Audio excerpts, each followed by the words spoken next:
지난 시간에 모세와 당시 이스라엘 백성들의 신개념에 대해서 살펴보았고, 그죠? 이제부터 이스라엘 백성들은 뭐를 해야 되냐면 하나님이 행하시는 일들을 통해서 하나님을 알아가야 한다고 말했어. 그죠.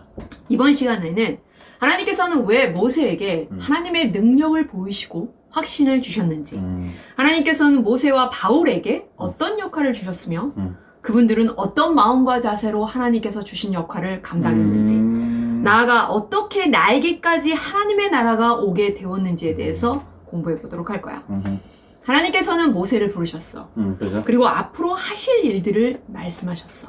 출애굽기 3장 8절에 보면은 내가 내려가서 그들을 애굽인의 손에 건져내고 그들을 그 땅에서 인도하여 아름답고 광대한 땅, 많이 들어봤지? 그죠? 젖과 꿀이 흐르는 땅, 곧 그죠? 가나안 가나안 족속, 헷 족속, 아모리 족속, 브리스 족속, 히위 족속, 여부스 족속의 지방에 데려가려 하노라 라고, 먼저 내가, 누가? 모세가 아닌 하나님이 내가 그들을 애굽의 손에서 건져내고라고 하나님께서 히브리인들을 애굽에서 건져내신다고 말씀하셨어. 그죠. 그 다음에 그들을 그 땅에서 인도하여 아름답고 광대한 땅, 젖과 꿀이 흐르는 땅, 곧 이라고 아브라함에게 약속하신 땅으로 인도하실 것인데, 출애굽기 3장 10절에 이제 내가 너를 바로에게 보내요.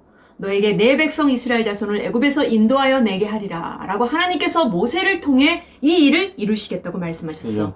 이에 모세가 어떻게 반응했냐 하면은 출애굽기 4장 14절에 모세가 이르되 오 주여 보낼 만한 자를 보내소서 라며 자기는 할 수 없다고 몇 번이나 거절했어.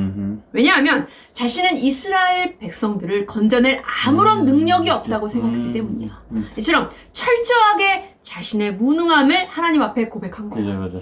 이때로부터 40년 전 자기의 능력과 힘, 자기의 지위로 해보려고 했던 그죠. 모습은 이젠 찾아볼 수 없게 됐던 거야. 그죠.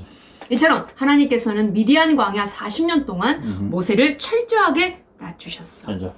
출애굽기 3장 12절에 하나님이 이르시되 내가 반드시 너와 함께 있으리라. 계속 거절하는 모세에게 하나님께서는 내가 반드시 너와 함께 하리라 라고, 즉 하나님께서 하신다고 말씀하셨어. 그죠. 다시 말해서 이스라엘 백성을 애굽에서 건져내고 약속의 땅까지 인도하는 일은 무능력을 고백한 모세, 너가 하는 것이 아니라 하나님께서 하신다는 것을 말씀하신 거야. 이렇게 말씀하신 후에 하나님의 능력을 모세에게 보이셨어. 하나님께서 하신다는 것을, 확신을 모세에게 심어주시기 위해서 이렇게 하신 거야. 우리는 하나님께서 나를 쓰실까? 나를 어떻게 쓰실까? 하는 생각을 많이 해. 그죠. 이를 통해 우리는 하나님께서 어떤 사람을 그릇으로 쓰셔서 당신의 뜻을 이루어 가시는지에 대해서 알 수 있어. 그죠. 하나님께서는 10절에 너, 바로 모세야. 즉 모세처럼 하나님 앞에서 철저하게 자신을 부인하며 낮아진 사람. 오직 하나님께서 하실 것을 믿고 의지하면서 그 믿음으로 당당하게 확신을 갖고 나아가는 모세와 같은 그릇을 통해 그죠. 하나님의 뜻을 이루어 가신다라는 것을 알 수 있어.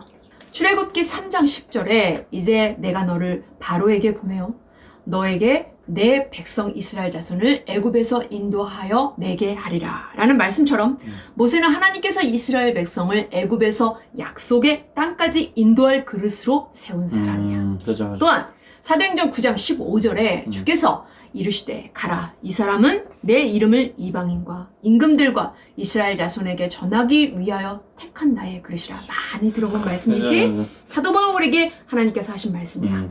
이 말씀처럼 바울 역시 하나님께서 복음을 모든 족속 이방인들에게 전하기 위한 그릇으로 세운 사람이 바로 사도 바울이야.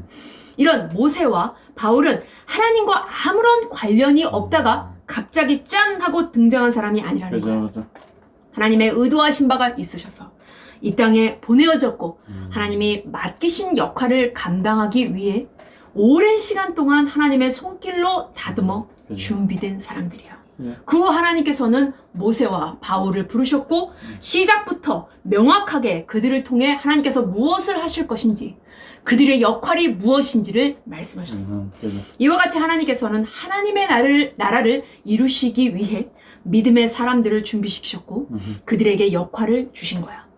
아브라함은 아브라함의 역할이 있었고, 요셉은 요셉의 역할이 있었고, 그죠. 모세는 모세의 역할이 있었고, 사무엘은 사무엘의 역할이 그리고 다윗은 다윗의 역할이, 사도 바울은 바울의 역할이 있었어.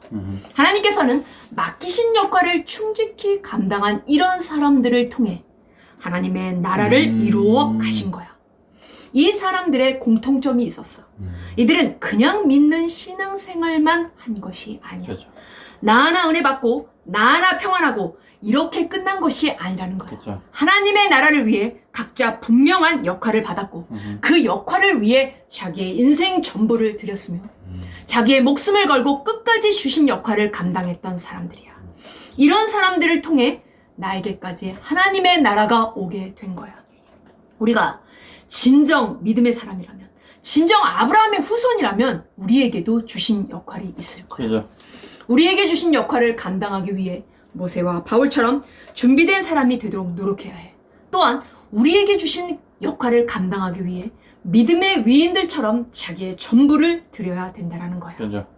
모세는 40년 동안 애굽 왕자로서의 삶을 통해 지도자로 준비되었고 40년 동안 미디안 광야에서의 생활을 통해 철저히 자기를 부인하며 낮아진 모세는 그렇죠. 이제 오직 하나님께서 하신다라는 그 말씀을 믿고 의지하며 일어나 당당하게 확신을 가지고 자기에게 주신 역할을 감당하기 위해 40년 만에 다시 애굽으로 들어가는 거야. 출애굽기 3장 10절. 이제 내가 너를 바로에게 보내어 너에게 내 백성 이스라엘 자손을 애굽에서 인도하여 내게 하리라 라는 하나님의 명하심대로 이제 남은 인생 모세는 내가 너를 내게 하리라는 말씀처럼 오직 하나님께서 하신다라는 그 말씀만을 믿고 의지하며 일어나 당당하게 확신을 가지고 자기에게 주신 역할을 감당하기 위해 40년 만에 다시 애굽으로 들어가게 되었다는 말이야. 다시 말해서 출애굽기 3장 8절 내가 내려가서 그들을 애굽인의 손에서 건져내고 그들을 그 땅에서 인도하여 아름답고 강대한 땅 젖과 꿀이 흐르는 땅 곧 가나안 족속, 헷 족속, 아모리 족속, 브리스 족속, 히위 족속, 여부스 족속의 지방에 데려가려 하노라. 앞으로 모세는 죽을 때까지 남은 인생 하나님께서 맡기신 이 이스라엘 백성들을 애굽에서 건져내서 하나님께서 약속하신 땅으로 인도하는 역할을 감당하게 됐다라는 말이야. 그렇죠. 이제 모세의 120년 인생의 세 번째 시기가 펼쳐지게 된 거야. 알겠지?